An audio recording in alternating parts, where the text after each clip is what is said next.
Hi everyone. So today I thought I'd give you kind of a little bit of an update, a background into what we're doing at home at the moment.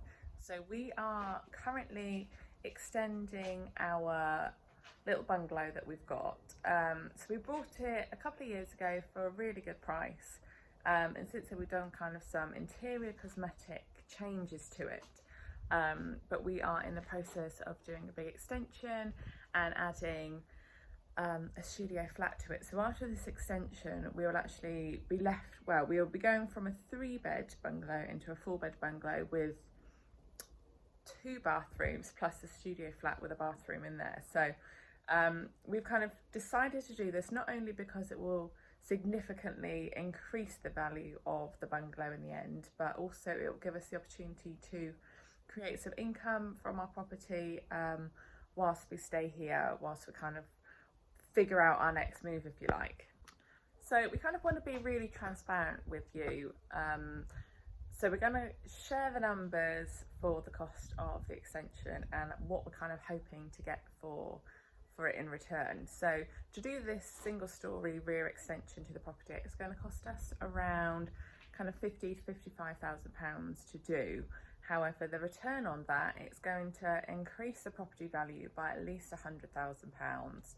And it's also going to add another income stream from the studio flat. So if we decided to rent it out to a kind of regular standard tenant, then we could get around £700 a month for that tenant.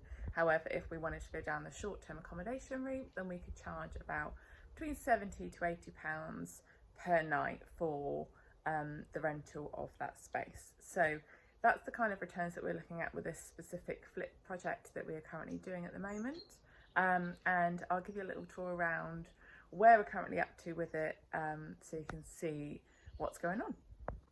So I thought I'd give you a quick kind of overview of our personal investing portfolio background. So we have moved 4 times in the last kind of 5-6 years. Obviously also whilst having our 3 children too. So our first property, just to get onto the ladder, was actually a shared ownership property. So it was a 50% to us, 50% to the landlord of the property. So we actually were in that property for, I think it was about 3 years in the end. So we actually bought the property when I was 19, just turning 20. And we made a decent amount of profit on that property, and obviously we had to split that 50-50 with the landlord because they owned half of it, which was fine because it meant that we had kind of a foot on the property ladder, and that was a great starting point for us. After that, we actually then went on to another flip project, and we were only there for a year, and that needed like completely everything doing to it. So we had walls knocked down, new bathrooms, new flooring, new plastering, new wiring, new garden. We had a driveway done, dropped curb, you name it, we did it in that property. So we did all that within a year, sold that one, and did a couple of other little bits and bobs in between, and then we've moved on to this bigger project here. So yeah, so we've got our foot on the property ladder now. We are just kind of growing, doing houses up, as we go, and we actually find it really fun. We love a project and having something to focus on, to do, to keep us occupied. So I will give you a little tour around it. So this is what the property looks like from behind. As you can see, it looks a bit of a state at the moment. We've still got the scaffolding up and obviously lots of rubble and stuff on the floor that we can't actually get around down kind of this side of the building until the scaffoldings come down, which hopefully it should be tomorrow or the next day that comes down. So this is obviously the rear extension, and then down here is going to be the new patio area. So let's take a walk inside and I'll show you what it looks like inside. So as I said about this big rubble pile, it's all going to be taken down that kind of side route there once we've got the scaffolding down and we can get a wheelbarrow down there. Otherwise we're going to be there for days. And then this here is just going to be the new patio area heading out to the lawn. And then we're just going to come in here. So this here is going to be our new living room space. So excuse all of my Airbnb laundry there that I need to sort out still. But yeah, so this is going to be the new living room. So we're going to kind of knock down this wall here, and it's going to be a big open plan kitchen diner. So if I look at it from this angle, so we had the electricians coming yesterday. They've done their first fix. So we're going to have a dining table there, kind of a bar coming behind the kitchen there with a couple of stools, dining table there, and then over here we're going to have the TV point here, bifold doors across here, and a nice kind of corner sofa here. And then up there we are going to have a roof lantern put in, and obviously, like I said, bifold doors and another window there. But there's such a long wait for windows and things at the moment. We've got another 6-7 weeks to wait until they're being installed, so we're just kind of trying to push on with this project now, so it's just taking so long due to material shortages.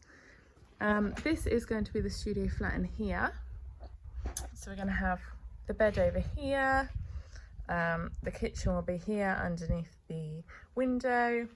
Then at the end here we're going to have the toilet over this side and a shower cubicle there with a sink in the middle on there, and we're just going to have like a little dining table just here, and then they're going to have separate access through this door, this side door here.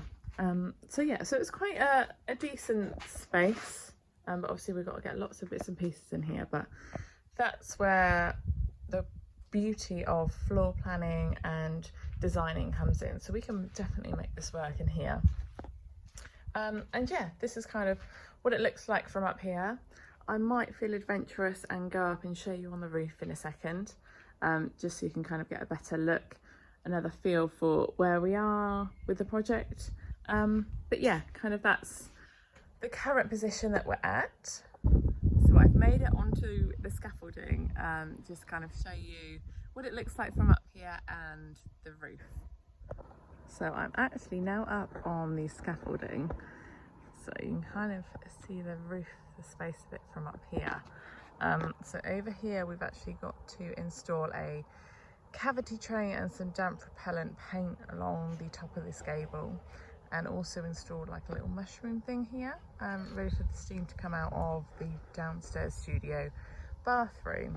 And then after that, then the whole roof will then be complete too. So if we just go around this way a little bit.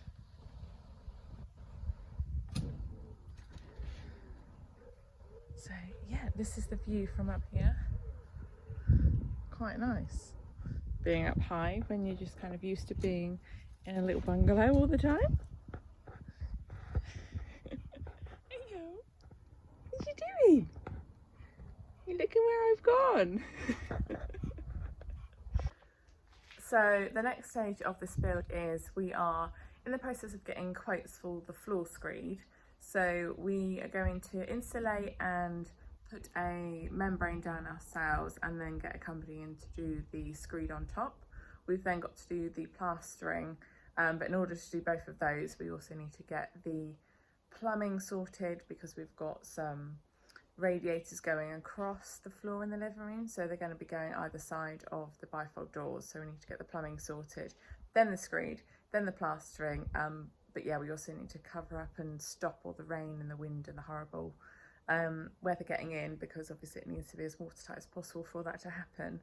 And yeah, hopefully we'll see some kind of major improvements soon, especially when the scaffold's down and we can actually see out into the garden and move around the space a bit more and just tidy up. So I hope you found that interesting and figure out what we're doing at home at the moment with our own portfolio and our own investments.